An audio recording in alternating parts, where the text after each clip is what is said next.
की। ठीक है, लेसन नंबर फर्स्ट जो है विद्युत क्षेत्र है। विद्युत क्षेत्र में हम क्या करेंगे, पहले टॉपिक जो है हमारे पास स्थिर विद्युत की क्या होती है, भौतिक विज्ञान की वह शाखा जिसके अंतर्गत हम स्थिर आवेशों का अध्ययन किया जाता है एवं उनके विभिन्न गुणधर्मों किसकी स्टडी करनी है हमें यहाँ पे, स्थिर आवेश प्लस उनके विभिन्न गुणधर्म, जो भी प्रॉपर्टीज है उस चार्ज की उसकी स्टडी जिस शाखा में की जाती है वो शाखा कौन से कहलाती है, स्थिर विद्युत की कहलाती है। ठीक है, अब हमारे पास लेसन स्टार्ट करते हैं। तो लेसन नंबर जो फर्स्ट है उसका पहला टॉपिक जो हमारे पास है वो है आवेश, इसे बोलते हैं चार्ज। देखो चार्ज की कोई फिक्स परिभाषा नहीं है कि मैं ये परिभाषा लिख दूं तो चार्ज से डिस्प्ले हो जाएगा पूरा, कोई परिभाषा नहीं है इसकी, एक फिक्स परिभाषा नहीं है। बहुत 2-3 परिभाषा चलेगी, उन परिभाषाओं का एनालिसिस करके आपको जो संतुष्ट करे वो कर लेना, कोई दिक्कत नहीं। ठीक है, तो पहली परिभाषा क्या होती है, सुनना मेरी बात को, पहली परिभाषा होती है घर्षण से रिलेटेड। तो घर्षण के दौरान एक वस्तु में या घर्षण के दौरान किसी वस्तु में एक ऐसा गुण आ जाता है जिसके कारण वह अपने से हल्की वस्तु को क्या करता है, अपनी ओर आकर्षित करता है। सुनना मेरी बात को, क्या करना है, हल्की वस्तुओं को अपनी ओर आकर्षित करता है। हल्की वस्तुओं को आकर्षित करने में का ये जो वस्तु में गुण होता है उस गुण को क्या बोलते हैं, हम आवेश कहते हैं। ये पहली परिभाषा, इसका एग्जांपल आपने बहुत देखा होगा छोटी बच्चों की क्लास में, आप अपने बालों को स्केल रगड़ते हो, इसके लगने पेंसिल के छिलके चिपकाते हो, ये वाला एग्जाम्पल। उसके अलावा बलून को बालों पर रगड़ कर वो करते हैं, वो भी इसी का एग्जाम्पल है। ठीक है, वो घर्षण के दौरान किसी वस्तु में गुण आता है जो अपने से हल्की वस्तु को क्या करता है, अपनी ओर आकर्षित करता है। इसकी पहली परिभाषा जो बहुत मानवीय परिभाषा, बहुत पहले स्टडी करते हैं इसकी। अब सेकंड परिभाषा क्या होती है वो सुनना मेरी बात को। सेकंड परिभाषा क्या रहती है, किसी वस्तु में उपस्थित वह गुण, वस्तु में उपस्थित वह गुण, एक गुण होगा जिसके कारण वह अपने चारों ओर क्या बनाए, विद्युत व चुंबकीय क्षेत्र उत्पन्न करे। सुनना, विद्युत व चुंबकीय क्षेत्र क्या करे, चुंबकीय क्षेत्र उत्पन्न करे। वस्तु में उपस्थित इस गुण को क्या बोलते हैं, विद्युत आवेश कहते हैं। ठीक है, और अब हमारे पास ये दो परिभाषा होगी, दो परिभाषा के बाद हम पढ़ेंगे आवेश के प्रकार, आवेश के प्रकार, टाइप्स ऑफ चार्ज। ठीक है, टाइप्स ऑफ चार्ज देखा जाए तो बेंजामिन फ्रैंकलिन के सबसे पहले चार्ज को डिवाइडेशन करने में सबसे पहला बेंजामिन फ्रैंकलिन का था, क्योंकि चार्ज की पहली स्टडी उन्होंने की थी। ठीक है, तो बेंजामिन फ्रैंकलिन के अनुसार एक साइंटिस्ट थे जिनका नाम था बेंजामिन फ्रैंकलिन। बेंजामिन फ्रैंकलिन के अनुसार आवेश दो प्रकार के होते हैं, पहला होता है धनावेश और दूसरा कौन सा होता है, ऋणावेश। धनावेश और दूसरा कौन सा होता है हमारे पास, ऋणावेश। दूसरा होता है हमारे पास ऋणावेश। अब धनावेश क्या होता है, ऋणावेश क्या होता है वो सुनना मेरी बात हो। इस सेंचुरी की बात हो रही, जो बेंजामिन फ्रैंकलिन की सेंचुरी की बात हो रही है, ईसा पूर्व, मतलब 640 ईसा पूर्व लगभग कह सकता हूँ, इसको पूरा एकदम क्लियर नहीं है। 640 ईसा पूर्व की जो परिभाषा थी उसके अनुसार धनावेश और ऋणावेश क्या था, हम पहले वो स्टडी करेंगे, उसके बाद मैं आगे चलूंगा कि क्या होता है रियलिटी में। तो बेंजामिन फ्रैंकलिन ने क्या किया था कि इन्होंने किया था कि कांच की छड़, दूसरा क्या लिया, रेशम का कपड़ा। ठीक है, तो अब कांच की छड़ और रेशम का कपड़ा लिया था इन्होंने, कांच की छड़ को क्या किया, रेशम के कपड़े पर रगड़ा। जब कांच की छड़ को रेशम के कपड़े पर रगड़ा तो कांच की छड़ पर उत्पन्न आवेश को बेंजामिन फ्रैंकलिन ने स्वेच्छा से क्या नाम दिया, उसको धनावेश नाम दिया था। सुनना, जब कांच की छड़ को रेशम के कपड़े से रगड़ा जाता है तो कांच की छड़ पर उपस्थित आवेश को बेंजामिन फ्रैंकलिन ने स्वेच्छा से धनावेश नाम दिया। देखो धनावेश नाम पहले नहीं आया था, उससे पहले जो नाम आया था उसे बोलते हैं विट्रियस। क्या बोलते हैं, विट्रियस। अब विट्रियस का मतलब क्या है कि कांच की छड़ पे जो चार्ज आया ना उस निकाय को क्या बोला गया था, विट्रियस। और बाद में जब स्टडी की थी उसको एक सुविधा नाम देने के लिए इसने क्या कर दिया, धनावेश नाम दे दी। ठीक है, यहाँ तो बात करते हैं ये जो घटना इधर जो हुई थी वो क्या हो रही थी, इधर इन्होंने क्या किया, बिल्ली की खाल ली, बिल्ली की खाल, और प्लस कौन सा लिया, एबोनाइट की छड़, एबोनाइट की छड़। तो अब इन्होंने क्या किया, ये बिल्ली की खाल ले ली, अब इन्होंने क्या किया, एबोनाइट की छड़ ली। और जब बिल्ली की खाल को एबोनाइट की छड़ पे रगड़ कर देखा गया था तो बिल्ली की खाल पर उत्पन्न आवेश को बेंजामिन फ्रैंकलिन ने स्वेच्छा से क्या किया, स्वेच्छा से ऋणावेश नाम दिया। और अभी तक ऋणावेश नाम नहीं था, क्योंकि अभी तक जो नाम था ना उसे बोलते हैं रेजिनस।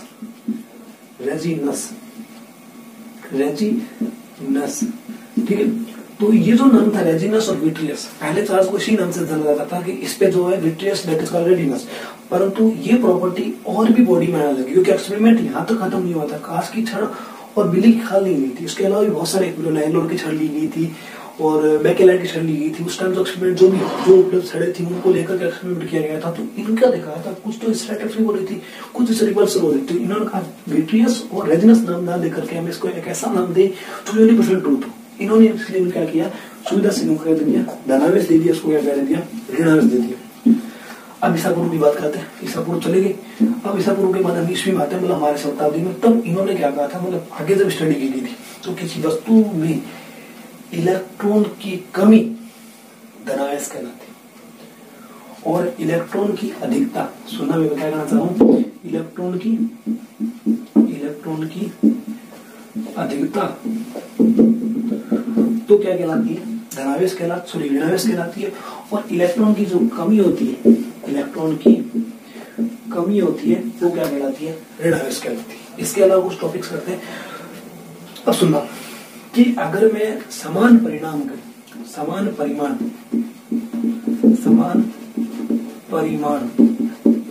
के धनावेश और ऋणावेश को मिला दूं तो वस्तु क्या जाती, वापस उदासीन हो जाती है। ठीक है, तो समान परिणाम की धनावेश और ऋणावेश को मिलाया गया था तो एक मतलब कोई चार्ज नहीं बना था, उस वस्तु पे चार्ज खत्म हो गया था। मतलब उसकी जो प्रॉपर्टी थी अपनी से हल्की वस्तु का आकर्षण करने की, वो खत्म हो गई थी। तो इस वस्तु को नाम दिया गया था उदासीन दिया गया था। और बाद में चल गया था नंबर ऑफ प्रोटॉन अगर नंबर ऑफ इलेक्ट्रॉन के बराबर है तो वस्तु उदासीन है, ग्रेटर देन है, लेस देन है, वो बता देंगे अभी। पर अभी हम इस चीज के बारे में चर्चा करते हैं, उदासीन थी। और एक और सबसे इंपॉर्टेंट चीज है कि उदासीन वस्तु जो होती है, उदासीन वस्तु सदैव जो होती है ना, वो आवेशित वस्तु से आकर्षित होती है, आवेशित वस्तु से आकर्षित होती है। उदासीन वस्तु सदैव क्या होती है, आवेशित वस्तु से आकर्षित होती है। हमें इस टॉपिक के बारे में, ठीक है। अब अगर देखें उदासीन न्यूट्रल और क्या होता है, तो अगर मैं कह दूं कि number of proton, number of electron and number of proton, number of proton, proton को प्लस भी से लिखूंगा, ठीक है, इसका कोई डिविजन नहीं बल्कि दिमाग में चलता है। अगर नंबर ऑफ प्रोटॉन की तो वस्तु कौन सी होगी, धनावेश। अगर मैं कह दूं कि number of electron greater than है किसे, नंबर ऑफ प्रोटॉन से, तो वस्तु कौन सी है, ऋणावेश। और यहाँ तक उदासीन वस्तु की बात करें, थर्ड पॉइंट ले लेते हैं उदासीन के बारे में। उदासीन के बारे में तो उदासीन में क्या होता है कि नंबर ऑफ इलेक्ट्रॉन्स होते हैं वो क्या होते हैं, नंबर ऑफ प्रोटॉन के बारे में। तो हम देखेंगे नेक्स्ट टॉपिक हमारे पास है unit of charge. Unit of charge मतलब आवेश का मात्रक, ठीक है। आवेश की जो मात्रक है वो पद्धति के अनुसार डिवाइड कर रखे हैं। पहली बात, आवेश एक मूलभूत राशि नहीं है, ये ध्यान रखना, ठीक है। अभी बता देंगे क्यों नहीं है, मूलभूत राशि क्यों नहीं बनाई गई थी। तो पहले अगर दिखा दे, सबसे पहले हम लिखेंगे एसआई यूनिट ऑफ चार्ज। तो एसआई यूनिट ऑफ चार्ज मतलब आवेश का एसआई मात्रक। अगर ये सही यूनिट नहीं है तो वापस वही बल की तरह बनाना पड़ेगा, द्रव्यमान त्वरण लेकर के ऐसे कुछ। तो सबसे पहले हमें वो फॉर्मूला चाहिए जिसमें चार्ज मूलभूत राशि को पता बनता है, ठीक है। तो वो फॉर्मूला हमारे पास धारा के पदों में आई बराबर बताता है Q/T। यहाँ से हम निकाले विद्युत धारा का फॉर्मूला है I बराबर Q/T। तो यहाँ से अगर Q निकाले तो Q बराबर कितना होगा, I/2T, क्योंकि धारा हमने पढ़ी है 7 मूलभूत राशियों में कितनी होती है, मूलभूत राशि होती है। तो हमारे पास आवेश का ऐसा यूनिट होगी, SI unit of Q, capital into small into, ज्यादा अगर कैपिटल लिखा है तो यूनिटों के बटन्स में। अब ये जो होती है वो कितनी होती है, एम्पियर इंटू कितनी होती है, सेकेंड। और एम्पियर इंटू सेकेंड लार्ज नाम था, इसलिए शॉर्ट नेम करने के लिए इसको क्या नाम दे दिया था, कूलोम नाम दे दिया गया था, कूलोम, कूलोम नाम दे दिया गया था, कूलोम, ठीक है। ये हमारे पास चार्ज की क्या है, ऐसा यूनिट है, ओके। अब हम पढ़ते हैं चार्ज की सीजीएस यूनिट, आवेश का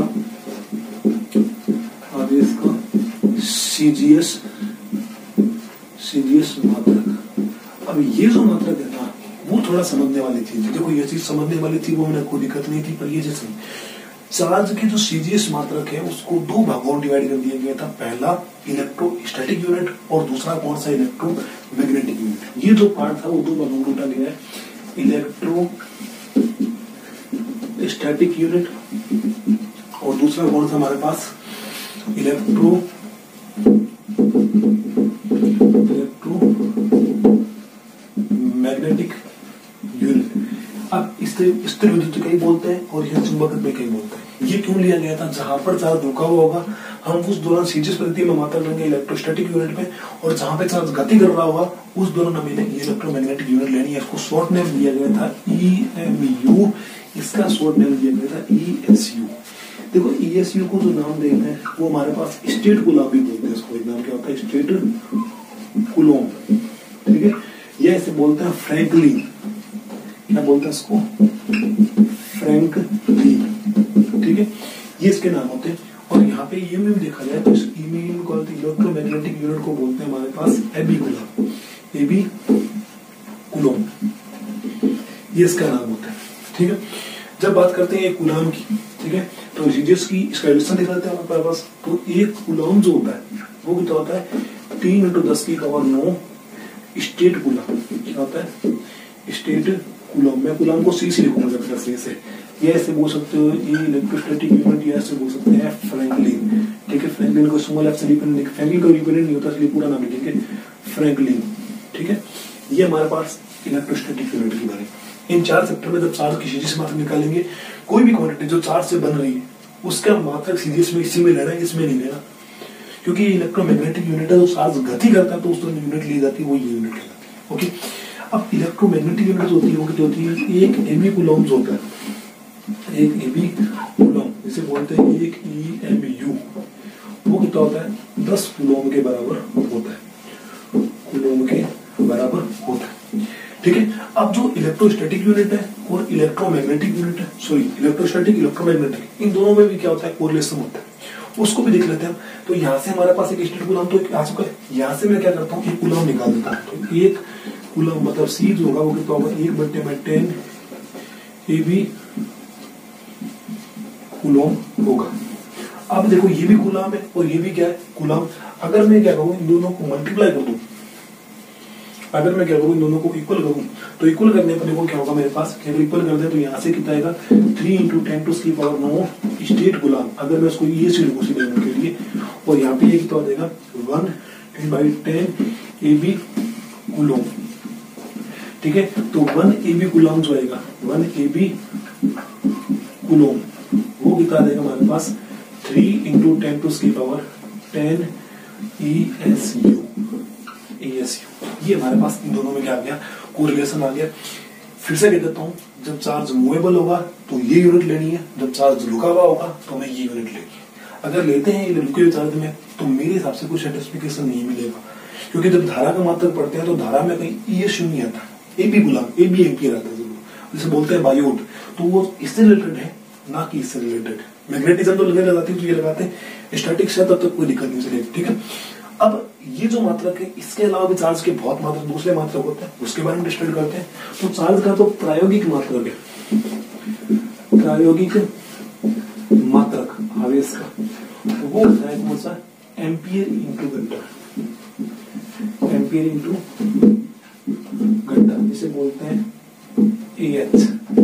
देखो AH तो नहीं सुना होगा पर आपने mAh जरूर सुना होगा। mAh मतलब मिली एम्पियर पर घंटा, मिली एम्पियर mAh। जैसे बोलते हैं मोबाइल की बैटरी 5000 mAh 6000 mAh, तो उसका मतलब वो चार्ज को बता रही है कितना चार्ज वो स्टोर कर रख सकती है एक टाइम के इंटरवल के दौरान, ठीक है। अब हमारे पास जो नेक्स्ट यूनिट चार्ज की है वो देखते हैं। चार्ज की एक नई यूनिट बनाई गई थी जिसका नाम है एक फैराडे, फैराडे, ठीक है, फैराडे। एक फैराडे जो होता है 96,500 कूलम होता है, ठीक है। ये फैराडे जो होता है ये रियल में है क्या, एक्चुअल में ये केमिस्ट्री वर्ड की यूज किया गया, क्योंकि चार्ज केमिस्ट्री में भी यूज होता है।